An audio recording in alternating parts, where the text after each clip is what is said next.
I want to pass my condolences to Tash. Tash, I know him in person. Na sijui Kanyari in person actually, but I know Tash, her husband, dear Betty.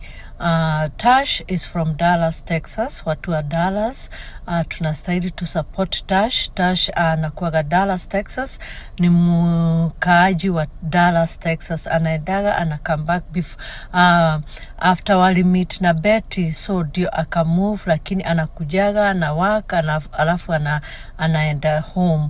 Ndio maana mnaonaga Betty akikuja United States, anakaa kwa Tash, na Tash akienda. So because they were husband and wife. So may God strengthen you, Tash. Na wenye niliona video ingine Kanyari akisema Tash hana pesa, na hata kama hana pesa alikuwa na make Betty Bayo, Betty kutoka Amit. Tash amekuwaga happy all the time. Amekuwaga na expensive weeks zenye hakuwa nanunuliwa na Kanyari. Huyo ako na pesa nyingi.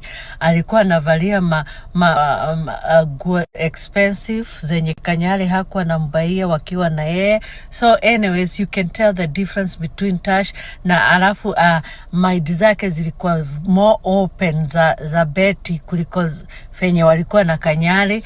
So kuna vitu different tunaweza ona na tunaona mapenzi yenye Tash alikuwa anampatia ni mapenzi ya ukweli. Walikuwa na travel all the time, hakuwa na travel wakiwa na Kanyari. Unaona Kanyari hata akienda Mombasa kudhabira hakunaga. So Tash alimpeleka places, walikuwa na travel together. So Tash ameumia sana. Ameumia sana kwa sababu ni bibi yake, alikuwa na yeye kwa nyumba, walikuwa na lala na yeye kwa kitanda moja, walikuwa na kula together, you know. So Tash anapitia a lot of hurt na a lot of naomba tu Mungu amsaidie na kiroho yake Betty mahali pema peponi. Lakini ningetaka kusema hata kama mna celebrate, watu wanafikiria Kanyari niyo the shit. Yes, Kanyari ni baby daddy, lakini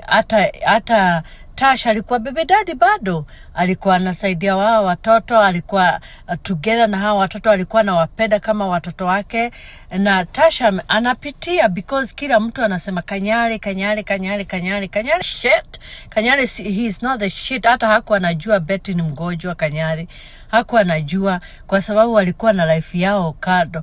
So Kanyari ni